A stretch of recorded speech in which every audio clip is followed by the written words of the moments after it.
Hello everybody, welcome back along. Here we are on Tuesday morning for an update and maybe a bit more of a significant one. We've been trying to cobble together what people have been saying, but Rick Parry, the head of the EFL, who has been pretty good through all of this and pretty straight down the line with his comments.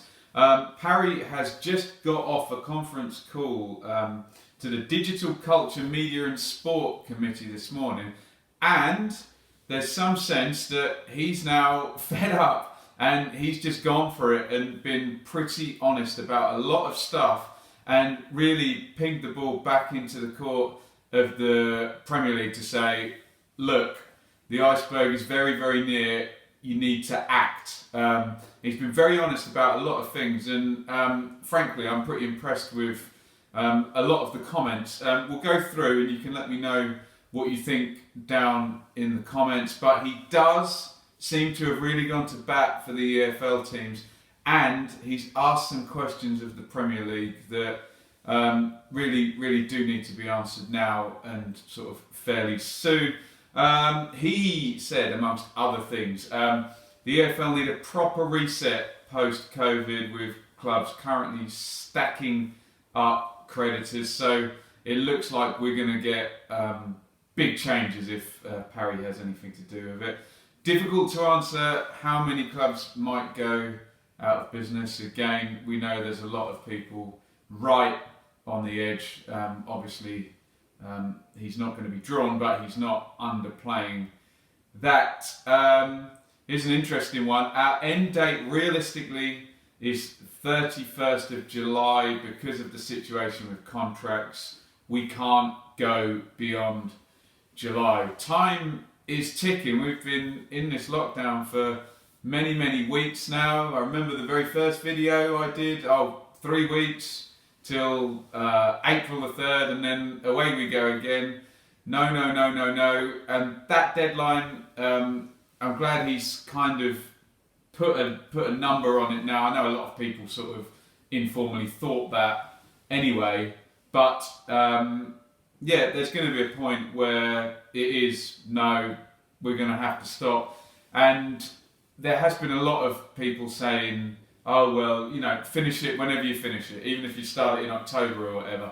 No, Parry's now come out and said, particularly with the EFL and the contracts, no, if it's not finished before this contract Armageddon, which I spoke about in another video, it's not finishing. So interesting, good comment. We can't go beyond July, he says. Players and staff have been furloughed, and to expect clubs to bring them back in now to forego the furlough only to then find in a month they can't play would be a complete mess. Again, he's talking about the contracts and the idea that you can bring them all back in for training and then nothing even happens.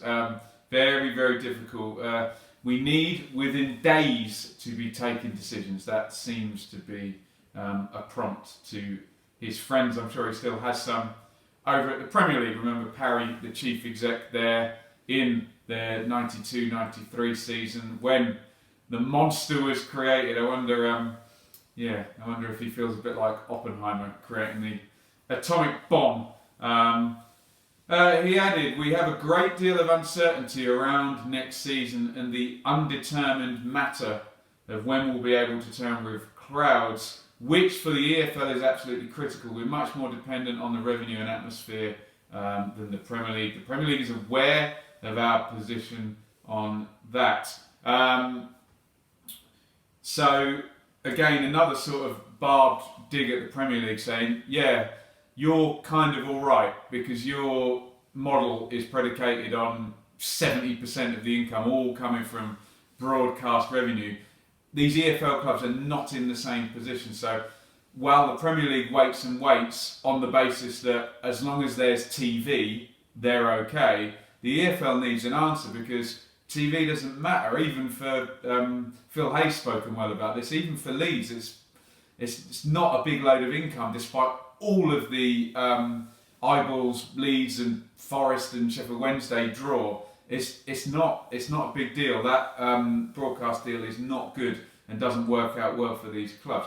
On relegation, this is interesting, very, very interesting. The Premier League is aware of our position on that. Lawyers are going to get wealthy. There will be a degree of outrage from a number of clubs in the Championship, and it would be a breach of the tripartite agreement. So it looks like the EFL are not going to be very happy with a solution, maybe where the Premier League come up with, oh well, we'll bring up a couple of your clubs, but we won't send down a couple. No, it sounds like no relegation. Who is down there? Norwich, Villa and Bournemouth, I think. It sounds like no relegation is not something the EFL is very keen on at all, according to Parry here. Finishing the season behind closed doors will be primarily about sporting integrity. We stand to lose an element of broadcast revenue if we're unable to complete. But again, he goes on to say, given the broadcast contract is nowhere near that of the Premier League, it's a relatively small contribution. Again, how different it is for the EFL and the Premier League. Yeah, it would be good for the sporting integrity, but in terms of actual finances, it's probably going to cost clubs a lot of money to play behind closed doors when you look at the percentage of income that comes in broadcast as opposed to match day. Our approach is to say that we're all part of the problem. We need to be part of the solution. The players, the owners, we all need to share the pain. He goes on to the contract now. We have 1,400 players coming out of contract at the end of June. That is a train coming down the tunnel very quickly. They are going to be extremely concerned about their futures. Yeah, the longer this goes, I did a separate video on the contracts, but just as a side issue, for example, my club Ipswich had Josh Earl on loan from Preston, and here's a kind of furlough in type situation. The loan completed and they've just obviously sent him back.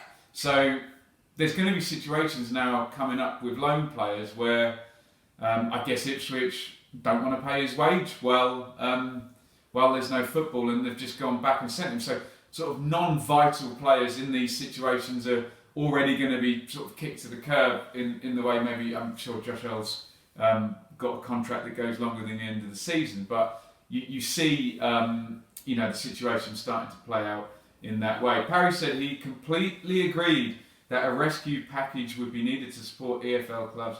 The Premier League has said if they're allowed to play, then we will be in a position to talk about support for the lower leagues. We await that day. Discussions today, I think to say, have been fairly limited. Go on, Rick. That's all I say there. We're waiting for the Premier League. And he's saying he's not hearing very much. Gary Neville has been quite vocal that it's a time for leadership and we're not quite getting it. We're all waiting for the Premier League, all of us EFL fans. They're at the top of the food chain, the top of the waterfall, and nothing cascades down without them. Yes, we know that they're important to us, but we're important to them. I don't know what the percentage are, but a lot of Premier League players will have played in the EFL, or even great players like David Beckham and Rio Ferdinand. Trying to think of other examples. Frank Lampard. They're all loaned down into the EFL, aren't they? Michael Carrick. They need us. We need them. As he said, we're all part of the problem. And here we go. Here's my favourite bit. Parry said we could not agree from going from one bailout to another, suggesting a complete reset was now needed in terms of the Regis. That reminded me of an ex-girlfriend of mine who every year would go to her parents for just loan me another amount of money to clear my overdraft, and it never kind of gets paid back, and the problem is never solved. You're always going into your overdraft. He goes on, parachute payments are an evil that needs to be eradicated.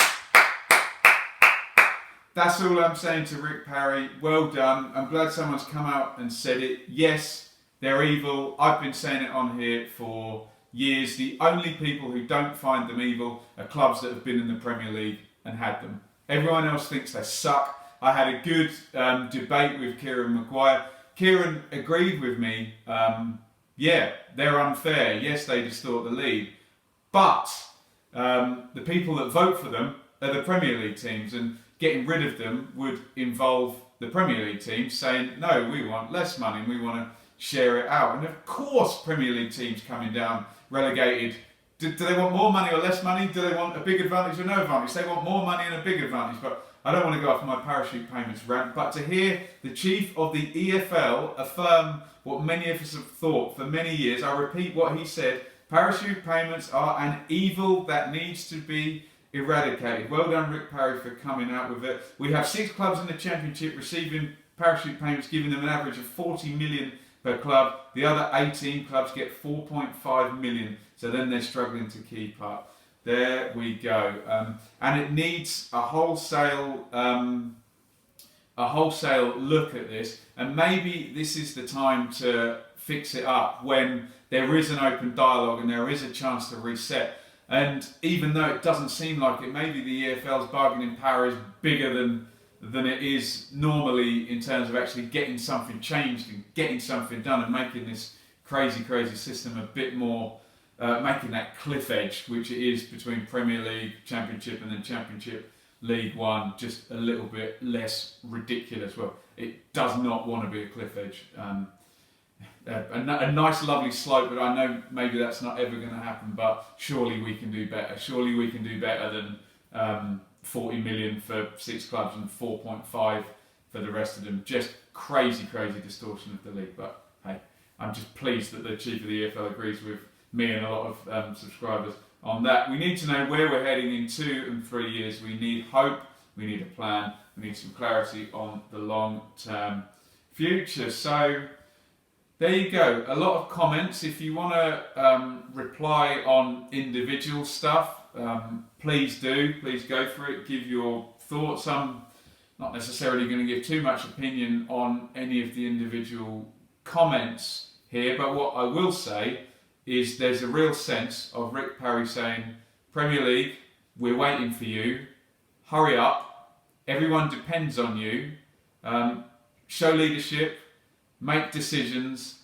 and if you can, into the bargain, can we try and make this crazy system we've got at the moment that really has clubs making stupid risks, and I know I'll get comments saying they don't have to make the risks, but the system is broke. Come on, we all know the system is broke, and there needs to be some way of fixing it. So let me know what you think in the comments. I think Rick Parry's been quite brave and gone for it, and he does seem to have the back of the EFL clubs. Let's hope he does. What do you think? Let me know down in the comments.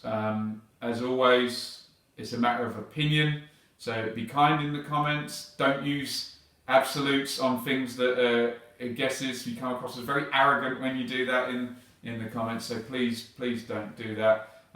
Let's try and have a constructive debate, and for God's sake, for once, shall we try and remove self-interest from it?